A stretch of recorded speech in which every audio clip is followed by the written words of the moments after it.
구하라 그리하면 주실 것이요 찾으라 그리하면 찾아낼 것이요 두드리라 그리하면 열릴 것이니 지혜의 문을 두드립니다. 안방으로 찾아가는 명강사들의 명강 초대 굿 클래스. 네, 오늘은 또 어떤 강의가 있는지 네. 참 궁금한데요.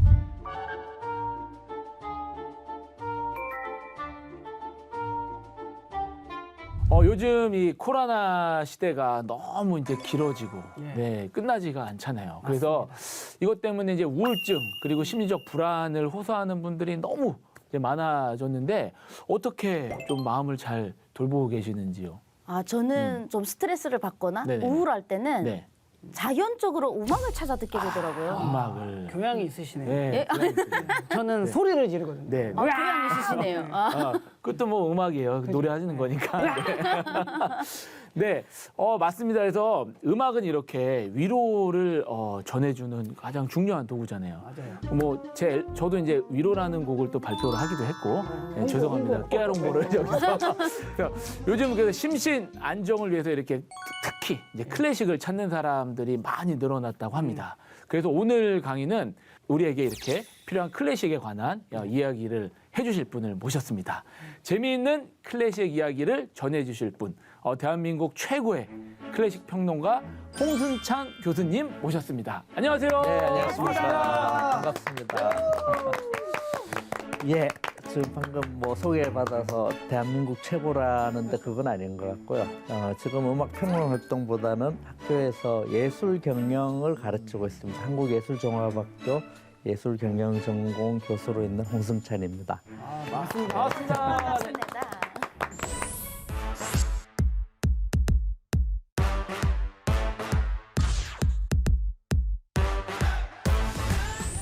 예, 그 클래식 음악이 여러분 어떻게 위로해 줄 수 있을까? 예, 음악 자체를 들어서도 위로받을 수 있겠지만 그 음악과 관련된 또 감동적인 이야기들이 많습니다. 그 스토리와 함께 음악을 듣고 또 이해한다면 훨씬 더 감동과 위로가 배가 되지 않을까 생각해서 몇몇 그 에피소드를 찾아봤습니다. 아마 그 가운데 가장 그 대표적이고 특히 이제 그 신앙을 가지신 분들은 뭐 지금은 좀 뜸해진 것 같아요. 근데 그 과거에 연말만 되면 크리스마스 시즌만 되면 교회마다 공연장마다 핸델의 메시아 너무 심하지 않을까 정도로 이제 많이 공연하고 듣고 했는데 요즘은 뭐 뜸해진 것 같아서 오히려 새롭게 그 의미를 살려보는 게 좋을 것 같다는 생각이 들었습니다. 아까 이제 코로나 시대가 이제 너무 장기화돼서 해외여행들 다 이제 못 가시고 그것도 굉장히 아마 크게 아쉽고 또 스트레스 받으실 것 같은데요. 다음에 이제 이 사태가 풀리고 네. 런던을 가실 일이 있으면 그 도심 한복판에 사실은 우리가 뭐 도시마다 나라마다 그 여행을 간다 그러면 테마를 가지고 가는 게 참 좋다 이러는데 뭐 대영 제국의 역사가 오래돼서 그런지 런던에는 아무래도 박물관 투어가 아마 가장 대표적이지 않을까 생각이 듭니다. 그래서 그 대형 박물관에서 대형 도서관 사이를 이렇게 가다 보면 도심 한복판에 4층짜리 건물이 아담하게 있는데 네.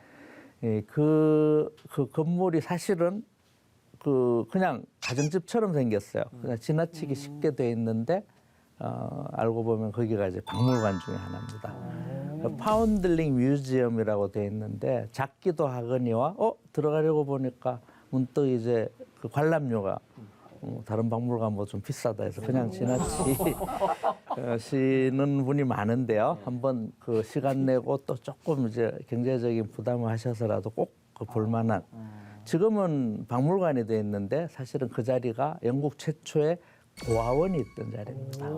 그래서 그 박물관을 들어가면은 그 영국의 그 좀 뭐라 그러죠 안타깝기도 하고 또 뭉클하기도 한 이제 고아원의 역사를 살펴볼 수도 있는데 문득 2층에 올라가 보면은 18세기 영국 화단을 대표하는 화가들의 그림이 전시돼 있고 한 층을 더 올라가면요, 핸델의 유품을 모아놓은 또 그 전시실이 있습니다. 그래서 오히려 할레나 런던에 있는 핸델 박물관보다 그 더 많은 유품을 가지고 있어. 이게 또 웬일인가 싶은데 이제 오늘 이야기가 이제 바로 이 이야기를 들려드릴까 생각하고 있습니다. 예.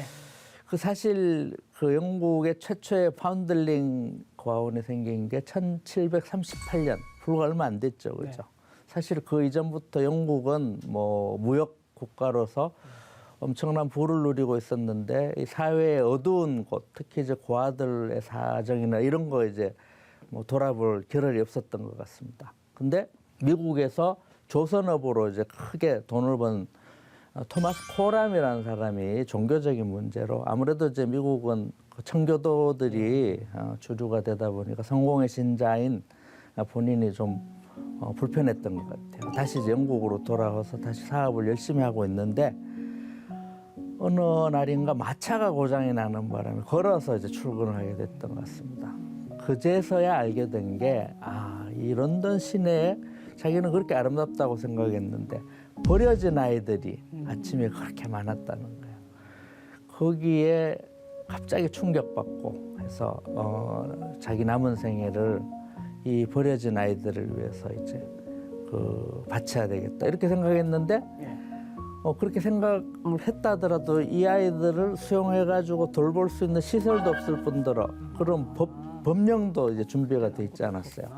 17년 동안 왕에게 탄원서를 넣고 또 넣고 또 넣고 또 주변 사람 도움을 얻고 해서 그렇게 만든 게 이제 파운들링. 영어로는 호스피탈 이래가지고 병원인가 싶은데요. 사실은 이제 호스피탈이라는 말은 병원도 호스피탈에 들어갈 때는 입원실이 있어야 되죠. 그러니까 어떻게 보면 호스피탈은 수용시설입니다. 그러니까 의료뿐만 아니라 사람이 살아갈 수 있는 뭐 잠자리, 뭐 그다음에 식사 이런 거 다 이제 제공하는 파운들링 호스피탈이라는 고아원을 만들었는데 당연히 이제 운영할 수 있는 자금도 필요하고 사람들의 관심도 필요하고 해서 주변에 자기가 아는 사람들의 많은 도움을 구하고 있는데 그 가운데 윌리엄 호가스라는 그 당대의 영국 화단을 대표하는 화가가 있었어요. 적극적으로 동참을 하게 돼서 동료 화가들을 설득해서 모금을 할 수 있는 전시회도 열고 그 수익을 이제 기부도 하고 또 자기들 작품도 직접 기부를 하고 해서 그 기부된 당대 화가들의 작품이 지금도 이제 2층에 전시돼 있고 또 이 취지에 그 적극 발벗고 나섰던 작곡가가 바로 핸델이었습니다. 핸델이 마침 그때 그 메시아라는 그 오라토리를 작곡해서 뭐 공전의 히트를 기록하고 했는데요. 그래서 이제 꽤 돈을 많이 벌었겠다 싶은데 많이 번 건 사실인데 핸델이 이때는 이미 이 삶에 대한 태도가 바뀌어가지고 그 수익금을 전부 좋은 일에 쓰고 특히 이제 이 파운들링 호스피탈 이야기를 들은 다음에는 해마다 메시아 연주회를 본인이 직접 지휘해서 그 수익금을 전부 이 파운들링 호스피탈에 기부하는가 하면은 나중에 죽고 난 다음에도요 이 곡에 대한 저작권 수입을 이 고아원에다가 기부를 합니다. 자기 유산의 뭐 상당 부분도 이 고아원에 기부를 하게 되는데 그 타이밍이 딱 맞은 거죠. 근데 사실은 핸델은 굉장히 이기적인 사람이었습니다. 동시대 이제 바하하고 이제 많이 비교를 하는데 바하는 너무나 그 신앙이 뭐 진짜 그 사람의 그 삶의 모든 것이 달 정도로 아주 경건하고 그 올바른 이런 삶을 살았다면은 핸델은 아주 세속적이고 또 뭐라 그러죠 자기중심적이고 출세지향적이고 그래서 항상 보다 나은 삶을 위해서 뭐 모험과 도전을 마다하지 않았고 심지어는 뭐 어떻게 보면은 자기를 고용해서 돌봐줬던 뭐 고용주를 배반하는 일도 그 대표적인 게 하노버 공자 밑에서 공중음악가로 이제 있었는데 런던이 이제 그때 막 뭐 이 부가 이제 막 만들어지고 이러고 또 오페라가 이제 흥행에 성공한다는 얘기를 듣고는 하노버 공작한테 거짓말합니다. 잠깐 휴가 갔다 오겠다 그래놓고는 뭐 조금 속된 말을 이 방송에 써도 되는지 모르겠는데 잠수 타는 거죠. 예, 연락을 끊고 이제 거기 뭐 모르는 척하고 거기 이제 오페라 작곡가로 크게 성공을 합니다. 물론 그 이전에도 독일에서 태어나가지고 이제 이탈리아가 오페라의 본고장이고 하니까 거기도 이제 수시로 드나들면서 배우고 또 뭐 자기 뭐라 그러죠, 인맥도 넓히고 이런 일을 서슴지 않았는데, 그래서 진짜 이제 런던 가서는 뭐 왕실부터 뭐 누구나 다 이제 인정하는 작곡가가 돼서 엄청난 명성과 부를 다 누리게 됩니다. 이래서 뭐 남부러울 것 같지 않았는데 이제 위기가 차례로 닥치게 됩니다. 이게 그 교과서에도 실렸는데요. 하노버의 공작이 그 영국 왕실에 이제 대가 끊기면서 그 사람이 그 혈통으로 영국 왕실과 이렇게 관계가 있다고 해서 영국 왕으로 즉위를 합니다. 큰일 났죠. 아, 예, 배신을 했는데. 큰일 났어. 예, 저런 일이 생긴다니까. 예, 그래서 이제 그 유명한 그 수상음악이라는 걸 작곡을 하는데, 왜 그러냐면은 당연히 핸델이 여기 있다는 걸 알고 괘씸하게 여길 것이다 생각을 해서 핸델이 이제 그 옛날의 그 관계를 다시 이제 복원하기 위해 가지고 그냥 뭐 이렇게 가서 용서를 구할 수 없으니까 테임즈강에 뱃놀이 하고 있는 왕의 그 스케줄을 알아가지고 그때 배를 빌려가지고 그 앞을 왔다 갔다 하면서 새로 작곡한 음악을 연주한 거죠. 네, 그랬더니 그 음악을 또 알아보고 누구냐 해서 불러가지고 너였구나. 이래서 뭐 용서를 받았을 뿐만 아니라 뭐 정과 같은 총애를 받았다. 이게 이제 알려진 에피소드인데 많은 사람들이 의심을 합니다. 설마 그랬겠느냐. 네, 그렇게 문득 불쑥 나타난 사람 그렇게 용서할 수 있었겠느냐. 뭐 그보다는 미리 다 알고 있었고 그거는 그 양쪽이 다 이렇게 합의한 하나의 그 이벤트, 해프닝이 아니었을까 이렇게 좀 추측을 하고 있습니다.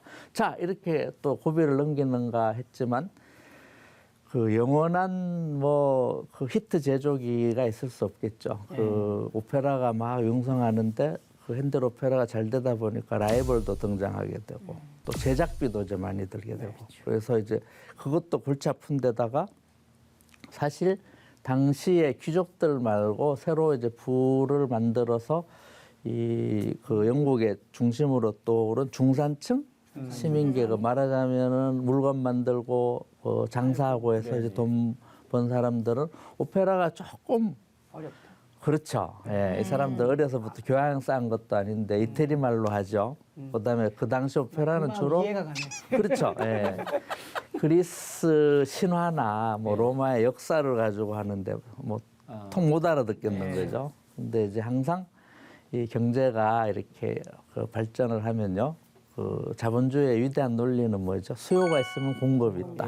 이런 좀 쉬운 거 없나? 좀 편한 거 없나? 이러니까 거지 오페라라는 게 이제 유행을 하게 됩니다. 거지 오페라? 그 당시에 유행하던 뭐 거리의 노래들을 가져다가 또 사람들이 이제 좋아하는 요즘 이제 연속극 스토리 같은 거요. 그러니까 막 그 어디 부잣집에 들어가서 갑자기 막장 이런 느낌. 그렇죠. 불륜 이런 막 거. 팔자 고치는 얘기. 신데렐라. 뭐, 그렇지. 그다음에 좀 속된 말도 막 사람들 표현하고 이런 게 이제 런던 사람들한테 인기를 끌게 됩니다. 상대적으로 이제 오페라는 좀 시들시들해지겠죠. 네, 네. 그래서 제작비 부담에 이런 것들이 겹치면서 파산하게 됩니다. 그래서 그때 너무 막 그 고민하고 또 그 위기를 벗어나기 위해서 너무 많은 일들을 하다 보니까 이제 그렇게 생각해낸 게 오라토리오거든요.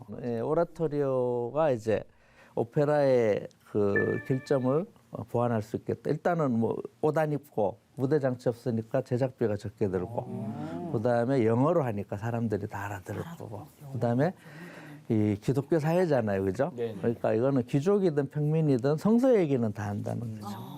이 세 가지 요인을 생각해서 다시 이제 오라토리오 재기에 성공합니다. 근데 그러는 사이에 너무 건강을 혹사시켜서 뇌졸중으로 쓰러지고요. 이제 더 두 번째 위기는 더 큰 위기가 이제 닥치게 돼서 기적적으로 겨우겨우 온천에서 휴양하면서 그 당시 의술로는 불가능하다고 했는데 살아나게 됩니다. 그때 찰스 제닝스라는 지인이 성서를 바탕으로 한 오라토리오 가사를 가져왔고 그것을 보자마자 너무 감동을 받아서 24일 만에 이 엄청난 작품을 완성을 합니다. 건강도 이제 막 그 회복돼 가지고 건강도 전과 같지 않은데 그래서 스스로도 너무 감동한 나머지 가사를 읽으면서도 날마다 울고 또 자기도 아무리 자기가 재능 있는 음악가지만 이게 24일 만에 그죠? 자기 해내는 걸 보고 이거는 자기의 재능으로 하는 일이 아니다. 이거 하나님의 은혜다. 그래서 날마다 기도하면 전하고 전혀 다른 사람이 되어버린 겁니다. 참 변했네 진짜. 핸델은 혼자 독신으로 살았는데요. 예. 뭐 연애에 실패해서 그런 게 아니라 이기적이라서 그렇습니다. 내가 이렇게 어렵게 번 돈을 왜 같이 나누기 나눠먹기 싫다. 싫어. 아, 세상에. 아, 진짜 이기적이네. 이랬던 사람이 저 오라토리오 메시아를 작곡하면서 확 바뀌어가지고 초연 더블린, 아일랜드 더블린에 가서 초연에 성공하는데 엄청나게 뭐 히트를 치죠. 근데 그 수익금도 전부 그 가난한 사람들을 위해서 희사를 하는가 하면은 아까 말씀드린 대로 아까 파운들링 호스피탈이라는 고아원 얘기를 듣고는 스스로 그 고아원을 위해서 이 곡의 저작권을 거기다가 이제 기부하는가 하면은 자기가 그 바쁜 일정 중에도 날마다가 해마다요. 이 고아원을 위한 모금마켓을 열고 그 수익을 전부 이 파운들링 호스피탈에 기부를 했습니다. 어떻게 보면 메시아로 말미암아서 또 어떻게 보면 그렇게 닥친 시련으로 말미암아서 핸델이 하루아침에 이제 다른 사람이 됐고 이후의 삶은 죽을 때까지 하나님을 섬기면서 그 뜻대로 사는 그런 삶을 살게 된 거죠. 네. 그 원래는 핸델이 이게 부활절에 그 메시아를 하면 3부로 이루어져 있는데 사실은 우리는 그 탄생에 이제 그 관심을 두고 성탄절에 예. 주로 이제 메시아를 그 공연하지만 사실은 이 3부의 끝에 가면 부활의 이야기까지 총망라가 되어 있습니다. 그래서 부활절에 하면 참 좋겠다고 생각했는데 이게 오늘날에 와서 왜 성탄절에 하는 단골 레퍼토리가 됐냐면은 이 파운들링 호스피탈의 그 모금음악회가 해마다 성탄절 무렵에 열렸어요. 그리고 핸델이 또 죽을 때까지 해마다 그때 자기가 지휘하게 되면서 네. 후대 사람들은 이거는 성탄절에 하면 좋겠다. 이게 원래 작곡가의 뜻하고는 이제 다르게 돼버린 거죠. 너무 유명해지다 보니까 오늘날은 뭐 핸델을 본받아서 영국뿐만 아니라 이 기독교 국가 어디든지 이 핸델 오라토리를 연주하면서 또 이걸 자선음악회로 해서 그 수익이 그 해마다 이 어려운 사람들 또 도움이 필요한 사람들한테 이제 돌아가고 있는. 그러니까 그때서 끝난 게 아니라 뭐 오늘날에 이렇게까지 또 앞으로도 계속 핸델의 메시아는 이런 뜻깊은 사역과 함께 이제 하나님의 복음을 널리 전파하는. 이게 참 이 가사 내용도 너무 이제 감동적인 게 그 구약의 이사야서, 그다음 요한계시록 이런 성서들을 바탕으로 해서 만들어졌는데요. 첫 부분은 이사야의 예언서에 이제 기초를 하고 있습니다. 그래서 테너가 뭐라고 외치냐면은 위로하여라, 위로하여라 내 백성을. 이사야서에 나오죠. 그 메시아를 왜 보내게 되느냐 하는 바로 그 메시아를 보내시는 이유가 이 고통받는 하나님의 백성들을 위로하라고 보냈다는 거죠. 그죠? 그래서 이어서 이제 아리아가 나오는데 이제 모든 골짜기는 다 메워지고 모든 산들은 다 낮아지리라. 이렇게 해서 모든 게 평안해지고 다 평등이 이루어지고 이래서 이제 세상이 평안해질 거다 하는 예언을 이제 얘기하고 이후에 예수님 탄생 또 순환 또 죽음의 부활까지가 이어지는데요. 마지막에 합창이 우리는 합창을 알렐루야를 이제 생각을 합니다. 워낙 유명해서 더블린에서 초연 때 이제 그 국왕이 직접 참관을 했고 자기도 모르게 이 합창이 나올 때 벌떡 일어났다고 해요. 그러니까 국왕이 일어났으니까 뭐 다 일어나야 되고 이게 이후에 이제 그 관습이 돼서 뭐 얼마 전까지도 우리나라에서 하더라도 할렐루야 연주되면 다 일어나죠.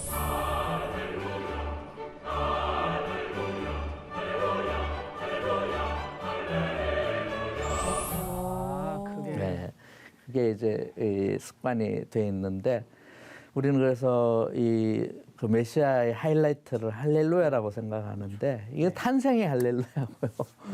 이제 그 나중에 부활에 이르기까지 다 끝난 다음에 마지막 합창은 저는 오히려 그게 더 감동적입니다. 마지막에 피날레는 아멘으로 끝납니다. 아멘. 네, 여러분 다 아시다시피 그 아멘의 뜻은 그대로 이루어지이다. 그러니까 첫 가사와 마지막 가사를 이으면 어떻게 되죠? 위로하여라 내 백성을 이라 하셨으니 이제 예수님의 탄생과 순환 또 죽음 부활을 통해서 그대로 이루어지다. 말씀이 이렇게 이루어졌다 하는 엄청난 이야기를 이 그 오라토리오 속에 담고 있습니다. 그래서 그 앞으로 뭐 제가 아까 이제 클래식 음악을 뭐 그냥 이렇게 그 뜻 모르고 또 배경 또 스토리 모르고 듣는 것도 뭐 충분히 감동적일 수 있지만요. 모든 음악이 다 그렇진 않지만 우리가 명곡이라고 하는 작품들은 이런 그 뭉클하고 또 감동적인 이야기들이 다 어떻게 보면 다 연결이 돼 있습니다. 그래서 그런 배경을 알고 음악을 들었을 때 이 그 마음에 오는 감동하고 그렇지 않을 때는 이제 틀리겠죠. 오늘 아마 돌아가셔가지고 아니면은 뭐 돌아가시는 차에서 요즘은 뭐 얼마나 세상이 좋아졌습니까? 예, 검색하면은 뭐 어느 걸 들어야지 할 정도로 쫙 많이 돼 있는데 뭐 유튜브나 이런 데 보면은 가사가 또 자막으로 나오는 그 버전이 많습니다. 예. 특히 가사의 내용을 음미하면서 이 음악을 들으면은 뭐 감동이 이제 배가 되지 않을까 생각이 들 것 같습니다. 이 곡으로 말미암아서 핸델 한 사람만 구원받은 게 아니라 그 당대에 어려웠던 고아들도 혜택을 받고 이후에 지금까지도 많은 이제 기독교 국가 또 그 사회에서 이 음악을 통해서 이 복음의 말씀만 전할 뿐만 아니라 그 혜택을 그 어두운 구석구석까지 다 전하고 있습니다. 그래서 여러분한테 이 그 사연을 꼭 한번 알려드렸으면 하고 생각을 했습니다. 감사합니다. 깊이 있네요. 그러게요. 뭔가 더 좋네요, 그죠? 그러니까요. 여러분한테 위로가 되고 또 도움이 될 만한 또 클래식 음악 이야기 많이 나누도록 하겠습니다. 네. 지루한 얘기 들어주셔서 감사합니다. 전혀 지루하지 않습니다. 너무 재밌어요.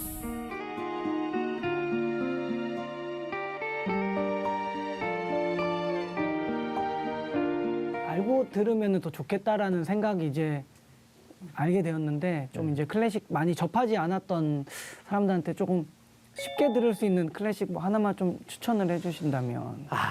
그 사람마다 다 다르기 때문에요. 그 음악을 추천하기보다는 뭐 비영리 방송이고 채널이 하나밖에 없어서 특히 이제 그 우리나라 유일한 저 클래식 FM 그 방송 있죠, 라디오 방송. 제가 뭐라고 얘기하려다 하면 뭐 제1 FM이라고 있습니다. 어느 뭐 방송국에 그걸 그냥 그 아침에 일어나면 습관적으로 트는데요. 이제 문제는 크게 틀어놓으면은 그 일상생활이 이제 방해가 돼서 안 되고 작은 소리로 차에서나 집에서나 틀어놓다 보면은 어떤 일이 벌어지냐면은 각자가 취향이 다르기 때문에 누구는 사흘 만에, 누구는 일주일 이게 뭐지? 이제 귀에 이제 솔깃한 음악이 이제 들립니다. 그러면은 볼륨을 키우고 듣고 뭐 끝나고 나면은 지금 들으신 곡은 무슨 곡입니다. 요즘은 좋아서 또 그 마침 무슨 곡인지 놓쳤다. 멘트를 놓쳤다 하더라도 그 편성표 찾아보면은 어느 시간에 뭐 틀었는지가 다 나옵니다. 거기에서 출발하셔야 돼요. 누구는 모차르트 음악이 좋을 거고 누구는 교향곡이 좋을 거고 다 틀리기 때문에 그다음에 그 많은 클래식 음악을 다 알아야 된다. 이것도 아닌 것 같습니다. 그래서 그러다 보면은 반드시 찾을 거니까 이따 그 채널을 맞춰서 하루 종일 낮은 소리로 들을 수 있도록 그렇게 해두시면 언젠가 찾으실 수 있을 것 같습니다. 감사합니다. 감사합니다. 감사합니다. 감사합니다.